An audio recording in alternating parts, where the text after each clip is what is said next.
Hello and welcome to the show. Today's question is still in the same spirit of trying to figure out how to close deals faster. And so the question we're going to be tackling is how we can use urgency to our advantage when it comes to closing deals. So, first off, we have to define what urgency is. So urgency is that, how will I put it? The propensity, or rather, should I say the closeness to taking action. Yeah, let me put it that way. So, urgency is that sense of a closeness to taking action, that people have when they have to make a decision. So, of course, this is tied to timelines, timeliness, all those sorts of things. What we're trying to look for basically is whether people have a compelling reason to take action. Yeah, I think that's a better way of looking at urgency.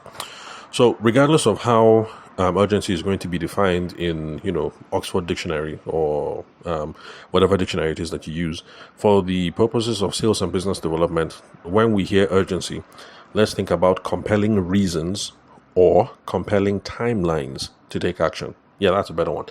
So, compelling reasons or compelling timelines why people need to take action. Now, why is this important? And why do I keep stressing on this again and again and again? Because if you've been listening to the podcast, you hear me talk about urgency. If you've been in any of my live sessions or you've been on the receiving end of any of my trainings, eventually I have to bring up this thing, urgency. And I'm sure you're wondering, why is this dude on this whole thing about urgency? The reason why is because if there is no urgency, there is nothing that you can do to make this deal move forward. Except if the person decides that they just want to bless your life, they want to bless your hustle. There is nothing that you will do to move this thing forward. Because if there's no urgency, then there's no stimulus to take action. Let me repeat it, in case some of you here didn't get it. If there is no urgency, you can't move this deal forward, except if the person says, let me just bless your ministry. Let me just bless your life. I like this young man. I like this young woman. She's enterprising. Let me just help her market. And that is not a pretty good place to be in, because we can't count on the fact that people just want to love us and support us and then do business with us. It also has to come from an overwhelming sense of what it is in their self-interest. And that's where the big money comes from. So, okay, well, there's something I've mentioned on the podcast before, and let me repeat it again. One of the biggest things that I learned from Brian Tracy, and that's also another reason why I say that for those of us who are involved in sales, business development, entrepreneurship, we need to have a habit of regularly trying to improve ourselves, things like that. So we need an information diet. We have to be listening to stuff. Because even if you listen to 500 things, but one thing clicks, and that one thing is able to transform your framework and your business, then it's worth it. And for Brian Tracy, the biggest thing I took out of it was when Brian Tracy was talking about being pushy in sales. And his own take was, look, you can't be pushy in sales, except if you're talking to somebody who doesn't want what you have, who doesn't need it, who can't afford it, and who doesn't have a sense of urgency. And so for me, that transformed my worldview, because I was, we introverted, reserved types of boys and girls, we don't want to be a bother. And that freed me up to continue selling, because so long as I'm talking to somebody who wants it, who needs it, who can afford it, and who has a sense of urgency, then I'm not being a pest. And so let's remember that urgency is a part of the matrix, because if there's no urgency there, then you can't get the person to take action. I mean, let's look at some very simple, basic stuff. If someone thinks they have it's just an ordinary headache, nothing is going to happen, then, no sense of urgency, they're not going to treat it. But if the person is convinced that, look, this thing is malaria, and of course malaria can kill, then they'll go to the pharmacist and buy something, or go and see the doctor, or whatever. So urgency is a key part of the decision-making matrix, decision-making phenomenon. And we cannot close deals without urgency, which is why I keep on using that that overused example that I use over here on the podcast about wedding photographers. I use that because that's where I started off in the business game. So a wedding photographer, you're talking to a bride. If her wedding is in 2 years, there's no urgency. You can't get this deal to move forward. Now, of course, this thing is contextually should I say, is culturally or contextually different. Because in the West, in America and in the UK, especially if you're a big shot wedding photographer, you are used to people booking you a year in advance. So that one is different. Your bride's wedding can be 2 years away, and yes, she will drop money now. But that's a different culture, that's a different climate. In Nigeria, okay, well, let me just speak about Lagos and Abuja because that's where I did business. Lagos and Abuja, there's nothing you can do to get a Nigerian bride to drop money for you for her wedding 2 years in advance. Nothing. Because urgency is not there. But then, if you guys are closer, let's say the wedding is 3 months away. You see how that colors that big word I use, propensity. You see how that colors the propensity to take actions. Option 1 is 2 years away. Why bother? There's still time. Option 2 is 3 months away. And so she'll be talking to her fiancé like, dude, let's get this thing sorted. The wedding date is coming and I'm getting anxious. I've only bought dress. We haven't booked hall. We haven't done this. I beg. I'm getting anxious. Let's sort this thing. So that's why urgency is important. So now the question is, how do you use urgency to your advantage? How do you use urgency to close deals? There are two ways of looking at it. There are two approaches, two philosophies. The philosophy number one that all of you know and that everybody defaults to, which is create urgency. Now, if you've been listening to this show for a while, you know that I don't like create urgency. But still, I'm going to talk a bit about it. Philosophy number 2 is not the common one, which is to use the already existing urgency in the situation. Because the problem I have with manufacturing urgency is, if you take any of these tactics that we're going to talk about, and a lot of them are built around FOMO dynamics, that's fear of missing out. If you try and kick this FOMO thing and the thing doesn't work, then you're on your own. Because you've done your worst case scenario and the person hasn't moved. So now what? That's why for me, I think let's just use the urgency that already exists in the situation and then plan our sales process around that. So let's look into philosophy number 1, which is create a sense of urgency in the process. And like I said, it's built around FOMO dynamics, fear of missing out. Let's get this person to feel as if like, if I don't take action now, I'm going to miss out on this, I'm going to miss out on that. Oh, by the way, sorry about the noise coming in through the window. Just chilling. I'm not in my usual recording space, so you're going to hear lots of noise coming through the microphones. There's some people that are just doing a promo type thing. Yeah, it looks like some sort of promo. You know, these people that do road shows. I think it's an absolute waste of time because in today's day and age, I don't see any reason why people continue with this sort of activity to promote your businesses, because I don't think. Anyway, today's podcast episode is not about how you can use roadshows or not use roadshows to promote your business. So let me just go ahead and let me continue from where we stopped. Okay, so I was talking about the two different ways that you can use urgency to close the deal. And one way is to create a sense of urgency around fear of missing out. And then another one is to use already existing urgency that is in the situation. So now this whole thing about FOMO, fear of missing out, this is where people start talking about limited time offers, discounts if you move now, bonuses if you move now, blah, blah, blah. And, buy one, get one free, limited to the first 21 people, or limited until December 21st. All those sorts of things. So you can see how you're trying to get somebody to take action, to move quick. And the idea is, if they don't move now, then this sweet deal, this sweet benefit, they're going to miss out on it. And that's the whole idea behind it. So let's go over some examples that we should be familiar with. So one of them that we should be familiar with, we Nigerians, is this whole thing of a flash sale. So for those of us who have kids, the children are back in school, as at the time of this recording. Lagos and Abuja, I think pretty much everybody's kids are now back in school. We are currently in September ending, as at the date of this recording. So all the kids are back in school. Leading up to everybody getting back to school, everywhere you look, for those of you who don't have kids, you won't have noticed it. But, those of us who are parents, we somehow we see all these things because it's in our best interest.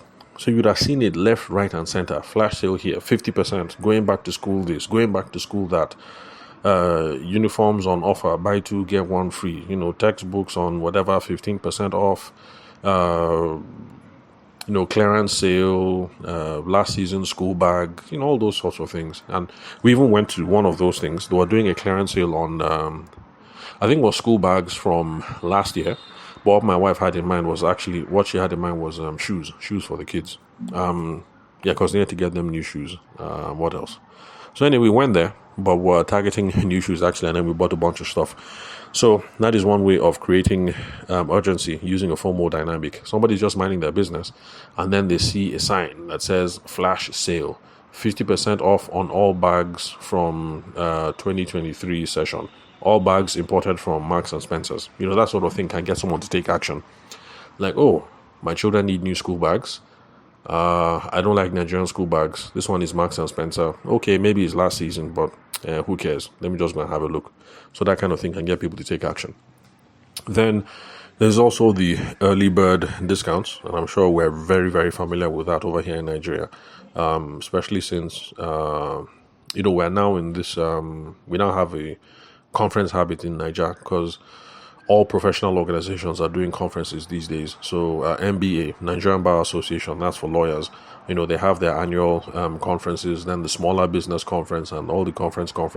Medical people have their own conferences. There's this center in Abuja, National Air Force, an event center anyway. And I've noticed that Dentistry Association, Nigerian Dental something, they've done their own conferences there a bunch of times. I've seen like 3-4 times in the last maybe year or two. And then, conference this, conference that, even church conferences, professional conferences, all kinds of conferences.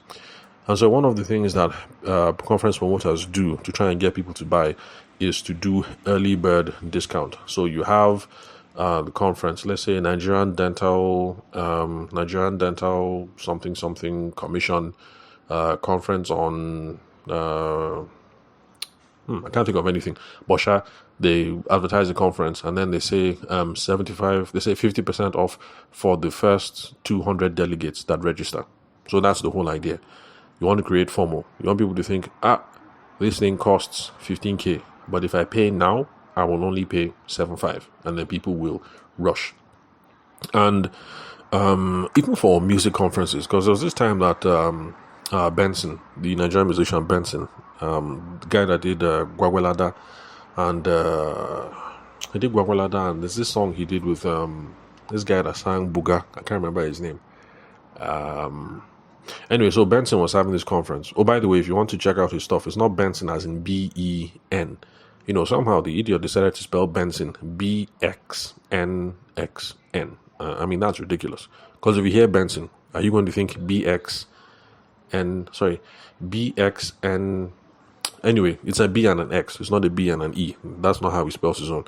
So when Benson was doing his conference now in Abuja, they were advertising it on the radio, on Sound City. That's my own radio station. Not that I own it, that's the one I listen to. So they were advertising it. Conference is coming. 2 weeks to go. 1 week to go. So date to go. Book now. 50% off on tickets.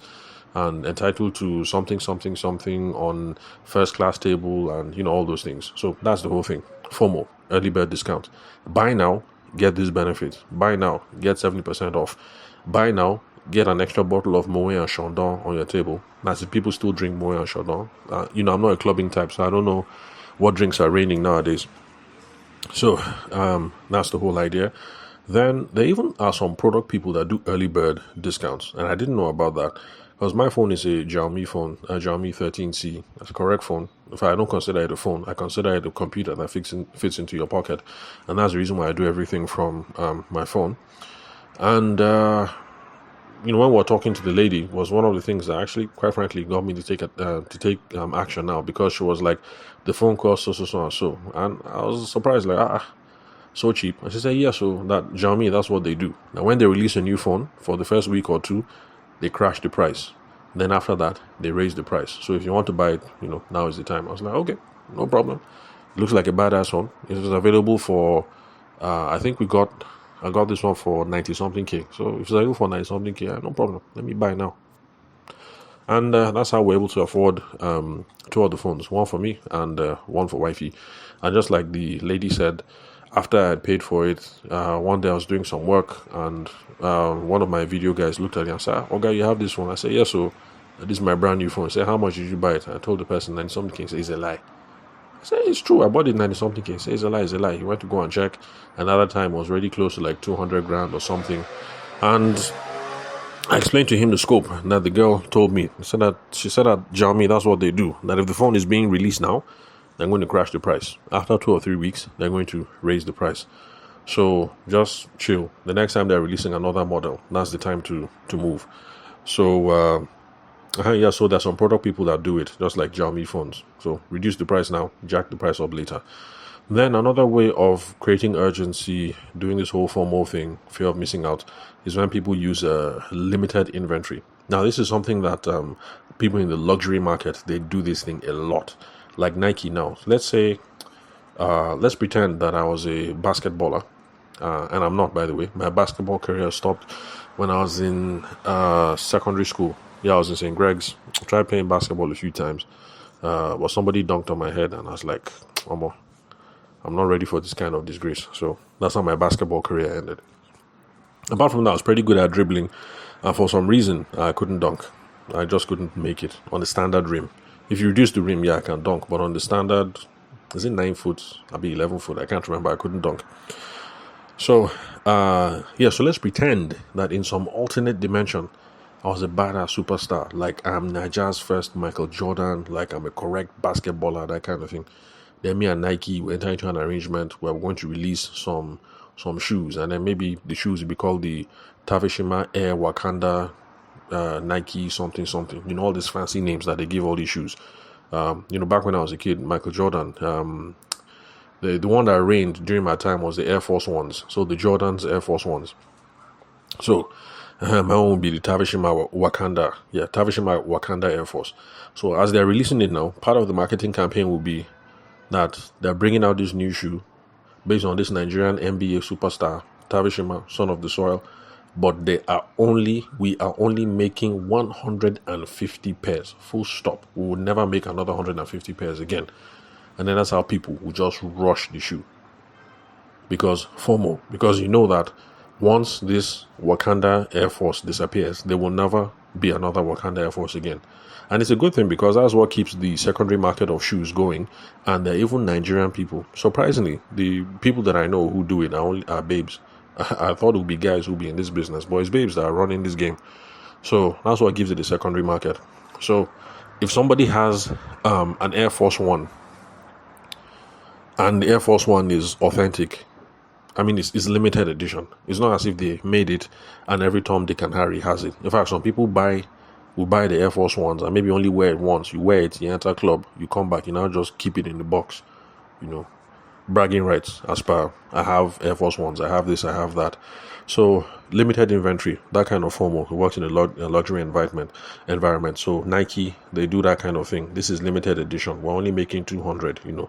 Buy it now or you're not a cool guy or a cool babe. Adidas has done stuff like that. I think that there was a partnership between Kanye West and was it Adidas also? No, not Adidas. What was these other people? Anyway, Kanye West had one of these partnerships where they released limited edition shoes, and of course that was the whole scope. Like Wheezy, this shoe drops January 1st. Buy now. Only 50 being made in the whole wide world. So if you buy, you have bragging rights as per you're the only one out of we're 8 billion people in the world, so you have bragging rights that look, they only released 50 editions of this shoe and then I have one of them. Then custom leather bags, they also do that sort of thing as well. There's this leather bag manufacturer. I don't know the name, forgive me. I'm not a popular, I don't know what's up. I'm not culturally, what's that word, fluent. So there's the one that the bag is it has like 3 colors. I think it's like red and is it like yellow and green or something like that. There's this pastor in Abuja that used to wear this thing a lot. Although I haven't been seeing him in the news again. What's his name? Koza. Yeah, Koza pastor used to like wearing that brand that it has those 3 colors. So they also do those sorts of campaigns. They can release a bag, and maybe the bag has a Ankara print on it, and maybe with that Ankara print, they're only releasing like 500. The run is going to be limited to 500 for this season only, and then everybody will be rushing to go and buy it because it's limited edition. Then even people in the NFT space, that's non-fungible tokens, that's a trick that they also try to use to get people to buy stuff. Like, this is a limited edition, we're only minting this copy of the NFT, so buy now, and stuff like that. So you can see how you can create a sense of urgency by using FOMO, fear of missing out. So it's this whole idea of if you don't act now, you're going to miss out on these benefits. So that is the one that everybody knows and that most salespeople tell you to use when it comes to creating urgency in the business. But I hope you guys can see with the use cases that we have come up with so far that these things are limited. If you sell insurance, how do you want to use FOMO to get somebody to buy insurance? Or if you're an architect, how do you want to formalize somebody to use you to design the building? So this whole FOMO thing, very, very, very limited. And that's why I say that, that's why I don't recommend people to go here first. Because if you try this FOMO thing and the thing fails, then what? So if you say you're doing limited offer, only 200 run, and then people don't want to buy it, then what? You're stuck with all your shoes.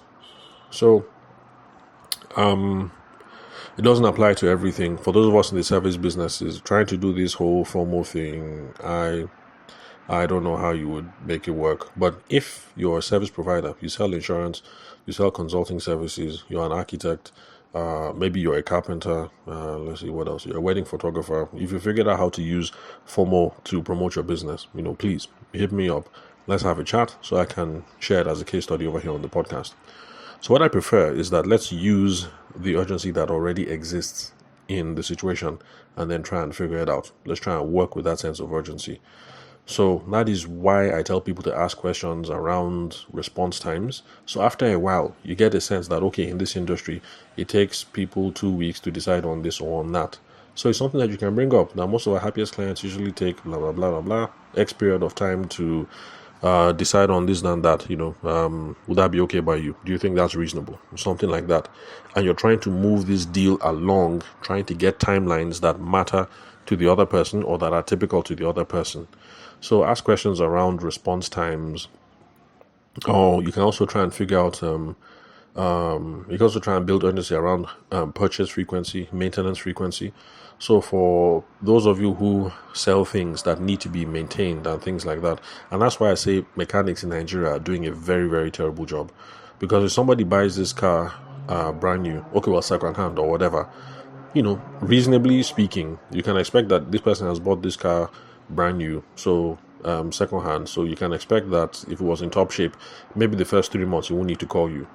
But really, use your common sense. From month 3, you should be calling up your clients to say, oh, how far? I hope the car is still performing well, blah, blah, blah. Because that is around the kind of time that things start happening, that cars need servicing, the brake pad has worn down, all these sorts of things. And you can see how you can use urgency now to increase your business if you're a mechanic or you're somebody who sells cars and, things like that. How you can start making some extra money just because you're using urgency that already exists. Because know how, the car will need servicing, the brake pad will fail, will wear down. God forbid that brakes should fail, because that will lead to a serious accident. Then, what else? Spark plug is going to need maintenance. For car electrical systems, I'm not a pro, so I don't know. Maybe you need to service the electrical system maybe like once every 2 years. So you see why I keep saying that we can use our phone as a CRM tool. So if you sell cars to people and somebody bought a car from you in 2022, about now your phone should be pinging up for you to call the person and ask how far. Is the car all right? Is everything okay? What about the electrical system? Sure, there's no problem. How about you bring it back to the store? Let me have my boys look at it. Let's make sure that everything is all right. Everything is cool. While the guy brings it back and your people are looking at it, you're having conversations with the guy. You never know. Maybe now he wants to get a new model. He wants to upsell or something. And then you might be in the mood. Like, okay, if you bring this car back, it looks like it's in good condition. We can take this car at the value of, 500k, and then offer you the newest model. We now remove that 500k from the price or something like that. So this is how You can use urgency that already exists in situations to get new business, to upsell, to get people to take action. Then there are some people that seasonal patterns. So, like for the paint industry, that's something I learned very quickly when we moved to Lagos. Because there was a family member who was in the paint business, and I just noticed that sometimes he was sorry, not a family member, a family friend. Noticed at some points of the year he was pretty much not doing anything because it was rainy season. But then when it's dry season, especially in Lagos, I don't know about the technology now, but back when I was 13, you couldn't paint in rainy season. So when it's dry season, especially in that part of the country, down south, plenty of rain and everything. Dry season, that's like premium time. So everybody is rushing. So the urgency is already there. So during rainy season, you can't get anybody to buy paint. Back then, when I was 13, I don't know about now. Maybe there's paint now that can dry in the rain. So back then, rainy season, you're trying to close sale, nothing for you. But dry season, you can't close the sale because everybody's rushing, because they know that here in this part of the country, it rains plenty, it rains a lot. We only have this brief window of so and so months. So if I do not finish painting the whole estate now, Yawago gas, there's a problem. So everybody will just be rushing. So we should be looking for urgency that already exists in the situation to move the deal forward. And that is the reason why back when I was still talking to wedding planners and wedding photographers exclusively, trying to get them to increase their sales, that is the reason why I kept asking them questions. I kept telling them to ask questions like, when you're talking to the bride and groom, it's not just enough that they can afford and they look like they have pepper, like they're from a big family or whatever. You should also be asking the simple questions like, oh, congratulations, when is the wedding? Have you booked the hall? Which hall did you book? Has the family met? When were you proposed to? It looks like it's common. It looks like it's a casual conversation, but it's not. There's a reason to it. If the babe was proposed to last week and she said yes, but the family has not met, then realistically speaking, there's no urgency here. Because in this part of the world, until the family meets, the boy says, will you marry me? You say yes, you put pictures on Instagram, everything. It doesn't mean that there's a deal in the waiting. It is until the boy mobilizes his uncles, and then the uncles and Popsy go to the girl's Popsy's house, and then they have a meeting. And then things cannot start moving. But on the other hand, if she was proposed to 6 months ago, and then the family has met, and the family is thinking December, or that kind January, they should do the wedding. Because December or January, people will be able to travel, people who are coming in from abroad and stuff like that. Now that's a different thing.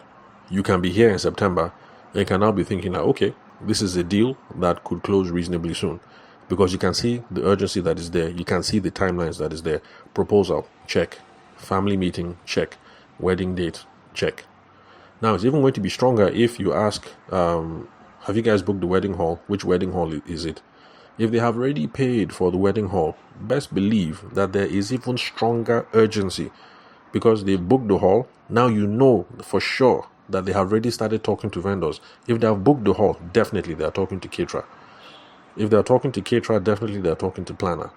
So if they've booked the hall, they're talking to decorator, caterer, planner, eventually you'll get to your turn. They'll start talking to photographer, they'll start talking to video people. And then MC, the forgotten stepchild. Everybody waits until the last minute before they book the MC. I don't know why. It just is what it is. So sorry if you're a wedding MC. It's just the nature of the game. For now. Maybe trends might change one day and then the MC will be more important or something. So you can see how you can use urgency that already exists in the situation that will move this thing forward. And when I was talking to a salesperson who was in the solar sales on one of the deals that she was handling, I told her that that's where she goofed. That if this guy said the reason why I want this thing to be in place is that my wife and my children, they're coming on so and so date, I don't want them to come and jam this NEPA wahala, so I want us to fix this thing. I told her, this is where you goofed. You should have been leaning in on that whole thing. How's madam, how's whatever, oh, they're still coming in September 15th, all right, no problem. You confirm the timeline, and later on that is what you use as urgency, because you have to let the person know eventually, look, okay, if madam is coming September 15th, the way we run our business, we would like to know that the system has been installed for at least 1 week and there's no problem. So if madam is coming September 15th, we want the machine to be installed September what's that? September 7th. Now, for us to install September 7th, we actually need to mobilize the boys and arrange everything. That will take another 1 week. And before that can happen, we need a deposit. So, Oga, actually, if we need this thing ready for September 15th, as per no problem, you actually need to make a payment today, August. You have need to make a payment latest August 29th. That's the only way we can make this thing happen on time. So you see how you're using the urgency that already exists in the situation. So, spoken close to 30 minutes, let me just bring it to a close right here. Summary: urgency is one of the things that you can use to make the deal move faster. So remember, we should be paying attention not just to what people want or what they need, but we should try and figure out whether they can afford and whether there's a sense of urgency. You can create urgency by doing all this FOMO stuff, 50% off, discount, early bird sales, or do limited edition if you're in the luxury space. But my own opinion, if you ask me, I will always start with what sense of urgency already exists in this situation. If we can figure out the urgency that already exists, let's just align with that timeline and start running it from there. That gives us the strongest chance. Who knows? Maybe if you're one of these really, really creative people, you can take two things and combine. So you can take the figure out that timeline, like the guy who says his wife and children are coming September 15th.